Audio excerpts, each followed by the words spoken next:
me as a dropshipper, I'm just putting and piggybacking my price on that listing that is already doing so well on Amazon. People come to Amazon not necessarily for the price because it's the lowest. They come to it because it's fast, it's convenient, it's easy. Hello and welcome back to the Owner Meeting Podcast. I'm Christian, your channel host, joined today by Shayne Cannell-Cohen. We'll just call him Shayne CC for this so that I can not get tongue-tied every time I say your name. But Shayne, awesome having you here. The channel is all about talking to actual operators in given fields. We want to actually meet with the owners who are doing the thing. We don't want online gurus here. We don't want these random influencer. This is someone who has tactically done something that's very interesting and very popular right now. You're in the Amazon dropshipping space. I have seen, I would say, probably more scams and courses and fake gurus in this space over the last 3 years than probably any other space.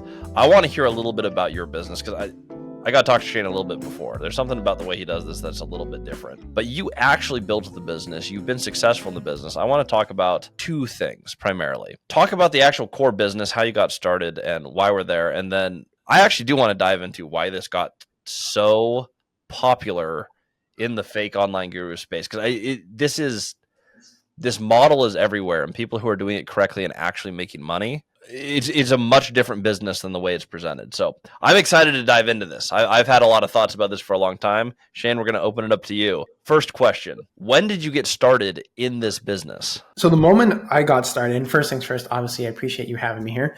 The moment that the pandemic hit, right, was when I started to realize I was in a position where I was so reliant on other people or other factors for me to be able to produce income.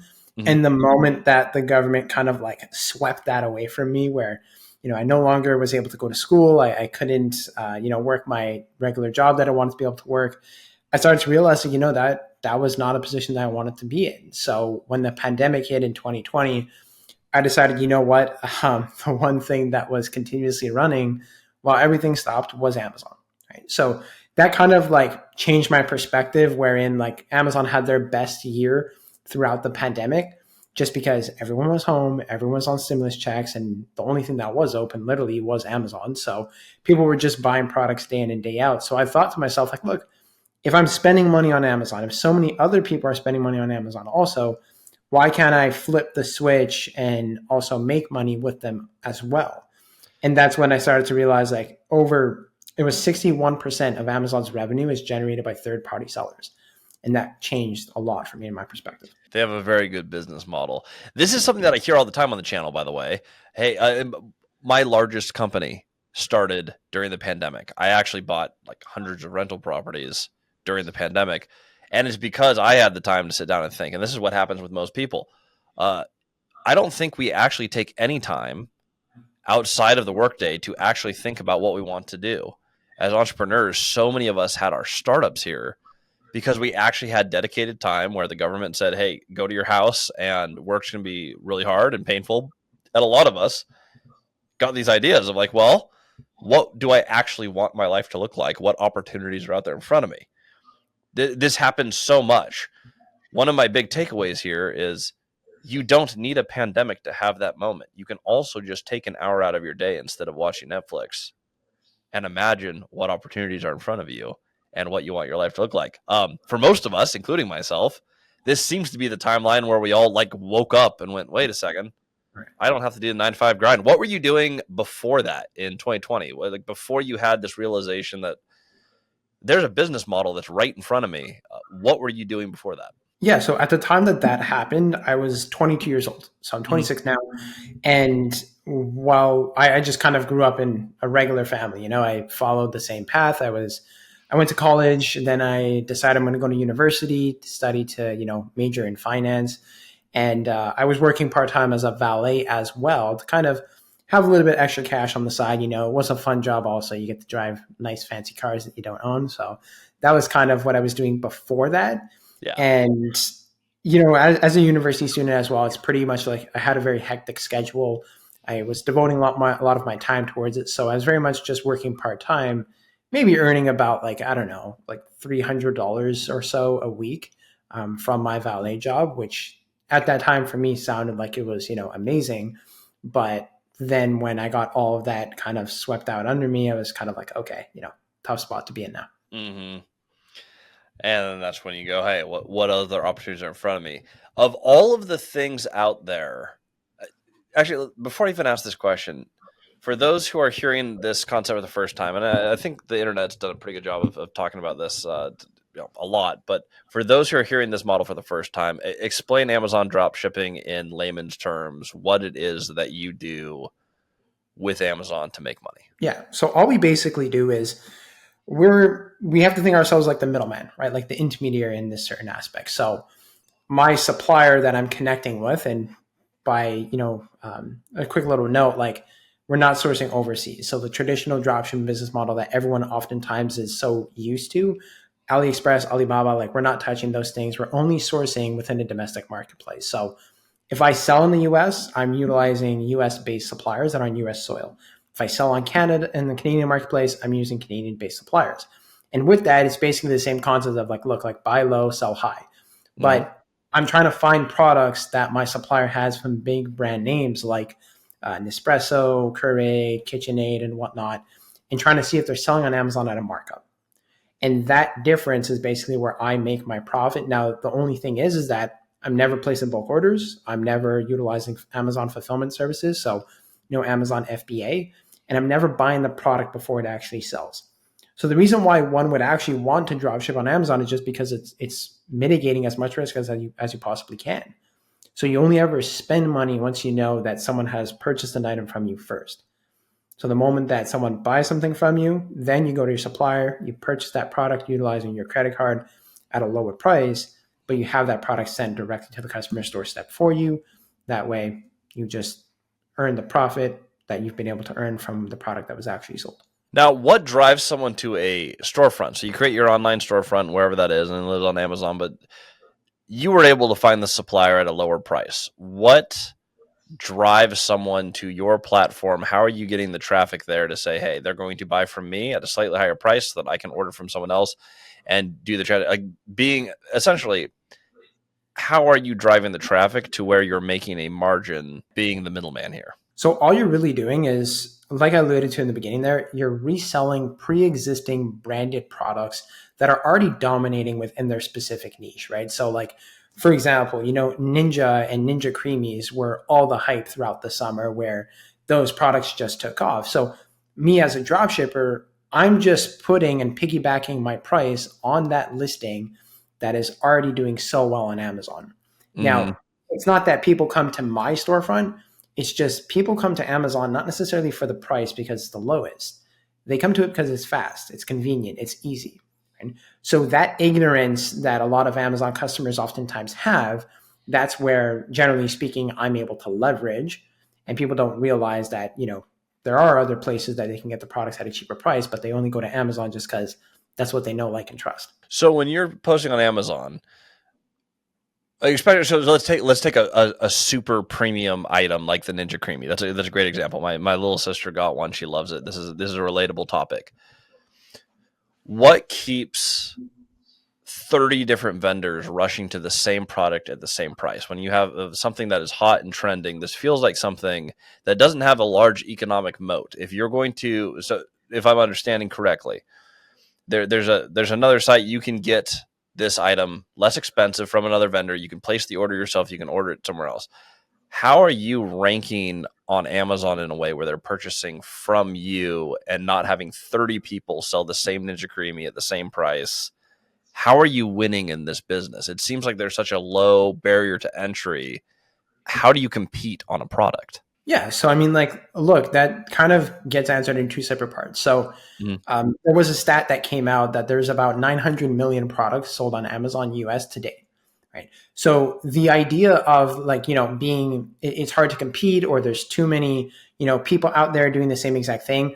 That's kind of like just a frame of mind wherein I view the world of selling on Amazon as abundant. Like there's 900 million different opportunities for me to be able to make a shitload of money on Amazon. But to the other side to that is also about, we're not only focusing on listing a Ninja Creamy type of product. We're focusing on diversifying our storefront because we never have to buy a product before it sells. That means that I can list literally anything and everything that I want. And whenever an item sells, that's when I know I only have to spend money. So 70% of the products we're going to list are going to be Ninja Creamy products, KitchenAid products, let's say, or small appliances, but they're also going to be focused in toys and games, tools and home improvement, certain things like health and beauty as well. And the 30% are going to be focused on seasonal factors, right? So certain things like Christmas, Halloween, whatnot, certain items like that. So from other vendors, how are we able to compete with them on one particular product listing? Yeah, it's about price, but it's also about other factors where you have a feedback rating, right? So what's your rating on your Amazon store, right? If you go to Amazon, you see someone has a 1-star storefront review over the last 6 months, their product might be $100, but then the guy that has 5 stars is $150. You're probably going to buy from the guy that has a 5-star review, even though he's $50 cheap, more expensive. Mm-hmm.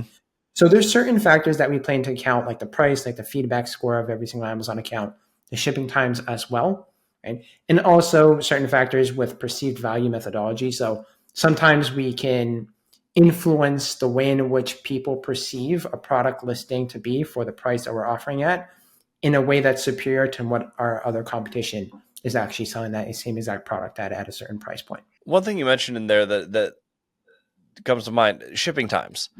If you're drop shipping, you don't necessarily have control over that. What things can you control in a listing, and what do you do when you have a lot of products, a lot of vendors, you're drop shipping? How do you maintain quality control while not being in physical possession of the item? Yeah, so maintaining quality control, what that really comes down to is, first things first, not ever going overseas. Like, people have this preconceived notion that going to like AliExpress is the holy grail just because they have something for like 50 cents.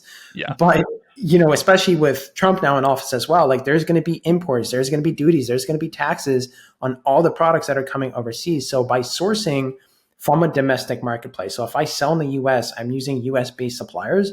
I know that the supplier I'm utilizing is what we call dropship friendly. So generally speaking, they have a good track record of having at least, let's say, 2 to 5 day delivery times. And also to that point, ensuring that they have a verified supply chain. So meaning that they're actually a verified distributor of selling authentic products of, I don't know, let's say Keurig machines or any sort of DeWalt drill sets, let's say, for example. So the quality control factor really stems from ensuring that you're using the right types of suppliers.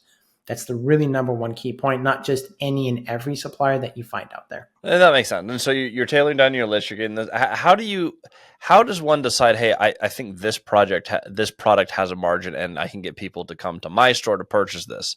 I imagine there's more factors than just I found a cheaper spot, they can ship fast. There has to be some analysis of, hey, people aren't selling this in bulk already on Amazon. Like, there has to be a reason you believe that you can compete in the space and get your price.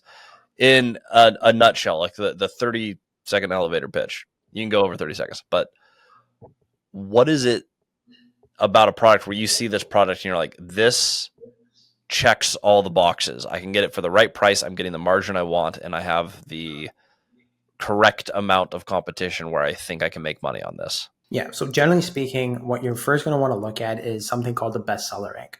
So the bestseller rank is what we abbreviate as the BSR. And that's basically a ranking system for every single product that's sold on Amazon. So the lower the bestseller rank, that means that the more the product sells on a day-to-day basis. So that's the number one numerical value that we look at to say, how good is a product doing within its product category? And this is literally something that every single person has access to. If you scroll down to the bottom of our Amazon product listing, inside of the product details, you'll see it there. It's kind of hidden to a certain point, but it's labeled the bestseller rank. And every single item will have a BSR. Now, it could range. What we always try to aim for is anything below 200,000 of a bestseller rank could allow me to know that, okay, it's a really good selling product. It means that it's actually selling more than like once per day, let's say, for example. Yeah. The other factor to that is really just ensuring ourselves that we're listing items wherein there's not 10 sellers, but there's also not 0 sellers. Right? So usually like 2 to 5 different sellers on a product listing is the sweet spot in what we try to look at to know that there's healthy competition. There's no price wars is what we might call it. And that way I can have some room to be able to compete on that product listing. And you can still do this with major name brands. You can do this with a Ninja and a DeWalt, and there's still room that you're finding consistently to compete on some of these products. 100%. right? Dude, Because like I said, there's 900 million products sold on Amazon. this is really interesting. What? And I can think of examples of where I'm like, this is a product that I would expect to find on Amazon, and I go on Amazon and I can't find it. And I'm like, huh. Well, that's a bummer. I'm gonna get, but I understand the psychology of this. I'm like, I would rather have it from Amazon because it's going to ship relatively quickly. It's going to be consistent. They already have my payment method. It's so convenient. This is the genius of Amazon, right? It's ridiculous amounts of customer loyalty. And I can see how there's a niche of product. Now, are there products that just aren't allowed to be sold on Amazon? Or for the most part, if you have a product, can you more or less get it on Amazon? Well, to put it in context, you could pretty much sell anything and everything on Amazon Mm-hmm. to a certain extent. Like, obviously things that have hazardous factors to them, like Amazon does take a look at those with a finer comb. But, there's a $20,000 item that's sold on Amazon that's kind of like it's a mobile home. So it's kind of like packaged in like a delivery box, and people can kind of build it out on their It's own. insane. Yeah. So yeah, you can literally sell as much as you really want, and price point wise, like Amazon doesn't put a limit on the price points that you list the products at, as long as obviously it's within a reasonable range, depending on the competition, of course. And this is one of the genius things about Amazon in general as well, is because you have more or less an open marketplace, you do have actual competition. It is as good as it is, at as great of pricing as it is, with a fantastic shipping and all this stuff, because it's a massive store that allows for actual entrepreneurial capitalistic competition. You can't just come in and overprice an item for an extended period of time, because if it starts doing well, other people are going to see, wait, this product's doing really well, I can undercut them, and they'll just get wiped out. So it's a beautiful ecosystem. It's a beautiful ecosystem. I have seen probably more than anything else in the last 4 years courses on this, and a lot of it, you're right, a lot of it is Amazon FBA, right? It's the direct fulfillment. It's going to be overseas, Alibaba, and you see this in my industry. You see this in real estate all the time. Right now, the sexy thing is like buy dumpy houses off of these cheap websites and put Section 8 in them. And I'm like, I've made millions of dollars in Section 8, but there's bad ways to do the same model, and people pitch the stupidest, easiest, simplest way to package a course, and you end up with two camps. You end up with people who are doing it correctly, making lots of money running the business, and then you have people who've been able to put together a cheap, palatable package that doesn't really work. We've seen a ton of that, specifically in your industry. What is the difference between the business model of what an online guru is going to sell you on and what an operator is going to actually do in Amazon dropshipping? Yeah. So all it really comes down to is ensuring that, from one perspective, that person has actually done what they're teaching you to do. Right? Like that's the biggest thing at the end of the day. Without saying names, like there's a very, very prominent Amazon guru out there that loves to post his Stripe dashboard screenshots as his Amazon sales. Right. So there's two wildly different things. He's promoting his coaching revenue and positioning it as though it's his actual Amazon revenue. Yep. So there's that perspective where, like, on my Instagram, I've literally shared my whole entire journey from 4 years ago when I was still working in my parents' bedroom. Like, I've just shared every single step of the way, still to this day, about my success with my Amazon store. Mm-hmm. But also to that point, it's the amount of direct communication, direct hand-holding that you can have with that owner-operator. A lot of people like to package a course, put it in a PDF document or like an ebook, or film a couple of videos and then tell people that they're going to be successful with just those videos. But there needs to be real application, right? So the job as a coach is not only how to tell you to do something, but to literally physically show you how to put it all into practice. Yes. So that's the biggest key with all of this, is people miss that real application because everyone's different. Everyone's got different goals. Everyone learns in different ways. And now for myself, like after coaching 516 people, I've realized that not one person learns in a certain way or learns the same way as another. It has to be very catered. It has to be very tailored to each and every single individual. One of my main companies, Multifamily Strategy, we have a saying, information is one thing, application is everything. And when you're coaching, yes, you do have to actually have the information, right? You have to have somewhere where people can access the knowledge. But what we see with a lot of these course providers is that they'll either outsource the coaching, like they're like, I just want time freedom. They'll outsource the coaching to like a random successful mentee who may or may not be good at teaching. but it's all about like, hey, the information's at your fingertips, and they have a conversion rate, like a success rate of less than 10%. Like you can have the knowledge, but that doesn't mean that you're going to be successful in the business. When you blend that with practical application, with actual coaching, or with a community model where you're in people, you're around other people doing the thing, and you're being taught by someone who is actively in the business and has been successful, all of a sudden you see success rates where like people actually build these businesses.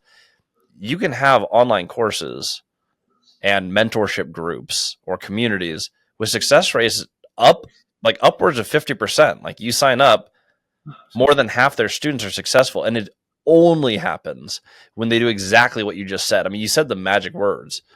It's application. How are you coaching and getting people to practical application? I'm really curious. In your program, what is your program called again, by the way? So the program, the company that I've built out over the last 4 years is Leading Digital Ecom. The exact program is Amazon Selling Secrets Unlocked. There we go. So for those in Amazon Selling Secrets Unlocked, obviously there's information in there where people can access the actual how-to. What does application look like for you as a coach? How are people going from, hey, I have the base knowledge, to I'm actually going to be successful running this business? What is that in between step for the application? So what we do is the way in which we structure it, 20% of what they learn, the video, the knowledge part. That's kind of like the redundant stuff, setting up the Amazon store, the stuff that they don't need me for. Now, the application side, that's where 80% of the real results is going to be generated from. So a lot of people accumulate this knowledge in the beginning and they're like, okay, how do I put all of this together? So instead of having them try to do it on their own, we literally have something called a 30-day Amazon Accelerator. And what that is, it's a mandatory one-on-one mentorship process between me, myself, the assistant coach that they have, and the student also. And we're just basically going to do 90% of the work for them. The other 10%, they're just required to implement on the blueprint that we establish. So that only takes place after they complete a certain percentage inside of the program. And what we do in the first call, we're going to set out their store foundation. So we'll give them 3 to hot selling product categories that we've done the data research for. We'll give them 4 to 5 specific suppliers based on whatever marketplace that they're selling in. We'll talk about the product that they're selling. We'll walk through the 30-day revenue target, and I also build out a day-to-day workflow on what a day-to-day checklist needs to be depending on what their schedule is for them as an individual. So sometimes we might have, 9-to-5ers. Sometimes we might have mom and pop, different people that have different time constraints. So all I really ask from my students is maybe 1 to 2 hours a day. But the only reason why is because they don't need a lot of time. What they need is the right information. That's the most important key factor. So because I'm structuring a blueprint for them that's basically physically impossible to fail on, all they got to do is implement. So in the second call, what we're basically running through, we list products for them. So we're literally going to list their first 2 to 5 products on their Amazon storefront, really ensure that, they make money from those products we sell them, but it's the most important factor. We're showing them how to do it on the live call. I share my screen. They ask questions, hey, Shayne, what did you see in this product that I didn't see? Or why'd you list it at this price and not that price? To really help them understand, okay, this is how Shayne does it. Then I do it. So then we go into an inventory audit. We audit the first 5 products that they list themselves, give them some feedback. And then in the last call, we do a live product research audit, which is where we audit their product research process specifically. By the way, for those listening, this is the type of stuff that you need. These are the questions that one would ask if you're trying to learn how to do anything, is how does implementation look? If you were to interview a like all online hype, and so I'm thinking like online guru, they're probably going to be flashing a sports car, a boat, a super house. They're probably going to be wearing a Rolex or I don't know watches at all. That's the only one I know. They're going to be wearing expensive clothes, expensive watches. They're usually going to be loud. They're going to be like, oh yeah, you're going to get all the information that you need, and they're only selling info. And what's going to happen is you're going to get in your own head at some point along the way. There's going to be a step that you're going to feel stuck on. You're not going to have support. You're not going to be successful, but they're going to fall back on like, oh, well, all the information was there. When you talk to someone who actually knows what they're doing, they answer very much like Shayne does. Here are these steps in which we're going to do this. Here's what I'll build for you. But at the end of the day, you're making sure that they actually have the knowledge to do the thing. Like, sure, you'll build out stuff for them, but you're making sure that they have these steps to replicate what you have done. And that's all it is. If you are looking at joining whatever it is you're excited about, one, find someone who's done the thing that you want to do. Number two, make sure that the information is actually there. Application doesn't matter if there's no information to apply, right? Information is 20% of it. I think that's probably the right metric there. It's a small piece. Is also a necessary first step. And then how is the application going to work? And this makes sense. I'm going to build out some of it for you. We're going to build it together. I'm going to do 90%. You're going to do 10%. And along the way, we're applying the information together through this on a relatively simple business model. Someone can learn how to replicate this, set it up correctly, and make less mistakes than they otherwise would have if they tried to do it on their own, which makes the cost of admittance worth it every single time. If you do the thing, you'll make more money than what you paid to learn the thing. That's how mentorship's designed to work. We just happen to be in industries where people just absolutely come in and scam the daylights out of people. Passionate about this, if you can't tell. I love it. So when you're building a business, this is a question I ask every time, every owner. I think more valuable than how to do things in the right steps oftentimes is what pitfalls can we avoid? When you're new to a business, I call this the stupid tax. There's stuff that you don't know that costs you money. It can cost you friendships. It can cost you money. There's always a cost to not knowing what you're doing when you get started. In your business over the last 4 years, as you're learning this game, what do you think the most expensive stupid tax was for you, where you were learning from a newbie to an expert? Really thinking that I can take the time to learn it on my own, right? Like I thought that I was being so smart and so knowledgeable in myself and saying like, you know what, I'm actually going to save the money and all of it is out there on YouTube and all of it I can just freely learn myself. There's no problem. But what I come to realize is I'm like, okay, well then there's a year later, I'm like, well, I didn't make that much progress that I want to be able to make. So then I recognize that like time is the most important asset that we all have.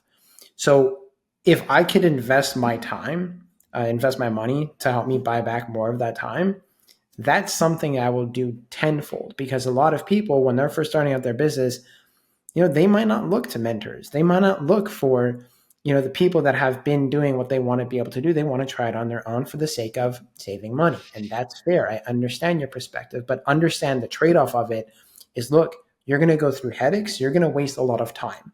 Mm-hmm. And at the end of the day, like the reason why we're all doing businesses is just to buy back more of our time. That's really why we're in this business. So we don't want to, have something that's just treated as another job, right? Because then that's just the booby trap of entrepreneurship, is you start a business just to have another job, and it doesn't necessarily make a lot of sense from that point. You might as well go work. And often the job that you create for yourself is dumber than the job that you're trying to leave. I see that happen a lot of times. People are like, I now have a sales and marketing job selling a product I'm not excited about. I'm like, well, great. That's you literally gave yourself a worse job than you had. They do it all the time. Exactly. And that's a really good takeaway. I can think of times in my business where if I had my own course, I did a deal, and this is a deal that made $2 million, by the way, but I structured it in a way where I had an extra $225,000 of cost because of the way I put together some of the contracts. So it's awesome that I made a lot of money, but also had I taken a few $1,000 course, I would have saved $250,000. When you're starting a business, I don't care how many millions you make, $250,000 is a lot of money. There is no universe in which I wouldn't have paid, $5 or $6 grand to save $250,000. That would have been the best money I ever spent. But I thought I was awesome. And I was like, I get this creative finance thing. I have a great mentor. I don't need to get more content on this. I understand the concepts. Right. You move faster and you move smarter. If you know what you're doing, you learn from others. What did you end up doing later? Did you just end up doing it all by yourself? Did you end up finding a mentor at some point? How did you get from, hey, I'm not quite where I want to be in my first year, to like, hey, this business is really, really working for me and I can help others replicate it? Yeah. So it really just came from investing in someone that was truthfully I achieved what I wanted to be able to achieve, but was also coming from a relatively similar position as to what I came from. Mm-hmm. So in that, when I first started out, it was like, the first mentor that I decided to take up was, previously university student, comes from a traditional background of having his parents really wanting him to follow along with the regular steps, climb the corporate ladder. And I felt like I could resonate with that individual, and he can also understand the pain points in which I'm currently in. So that way he can provide me with the appropriate solutions at the end of the day. So for me, like, I started investing into him, and then I recognized immediate growth, right? Like, I recognized, like, okay, you know what? This is what happens when you actually pay someone to help you get to where you want to be in a much faster time frame. And then, like, don't get me wrong, I've also made horrible investments with investors where I paid, $35,000 for like a 6 weeks intensive consultant, and he literally did absolutely nothing for me. And so it's two perspectives where, like, one, I did my due diligence, but the other one, I didn't do my due diligence. And then that led to me obviously losing, 35 grand in a 6 week time period. Which is also a lot of money. That's not fun. If you can avoid those little mistakes, I mean, that is really, I think mentorships are more valuable. And that's why I run this podcast, by the way. I built everything that I did from meeting people who have done the thing I want to do and learning from them. That is not just isolated to real estate. That is true for every single business. There is, unless you're Elon Musk and you're trying to put people on Mars, there is always someone who has done the thing that you want to do. And there's usually a lot of someone's. Go find those people and learn from them. That's why we run this podcast. Is I'm going to go interview owners and do the owner meeting for you so you can learn from other people. I think the most valuable thing that people learn, because you can figure out a lot of stuff on YouTube, is the mistakes and the pitfalls that you avoid getting an actual coach, and I'm talking paid or free. But you get in a community, you get around people doing this. If you can reduce that stupid tax, it is always worth the cost of admission. I've learned that. Shayne's learned that. We hear that on almost every single episode. It's like, boy, had I known this. You know how you know it? You get into a group with someone who does this professionally. Absolutely love it. Shayne, final question for you. Someone is, say, similar position to where you started. They're like, hey, I'm not doing what I want to do. I see an opportunity. Any industry, someone sees an opportunity like you did. What would your advice be to someone who is in the beginning phases of, like, hey, I want to start this entrepreneurial adventure? What's one piece of advice you'd give that individual?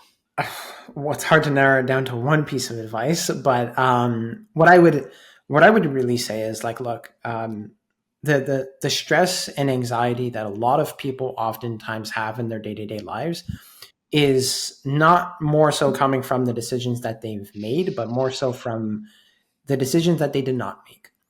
Because at the end of the day, the worst thing that someone wants to think to themselves is, what if I did start that? What if I did decide to begin this journey? And looking back on those types of things, that's what really gives people the motivation to take that step forward. Because at the end of the day, you don't know how something is going to work out until you try. And if you have any business model, any industry that you're in, if you have something that can stack the odds in your favor of being successful without you having so much of a downside, give it a shot. Because the last thing you want to say to yourself is, I didn't do it because I was scared. Rather than you saying, you know what, at least I tried it. It didn't work out how I wanted it to be able to actually work out. Let me move on to the next thing. Shayne, it's been awesome having you on, man. Awesome having you on. I like the business. I like the way that you've explained it more than I've ever heard it explained.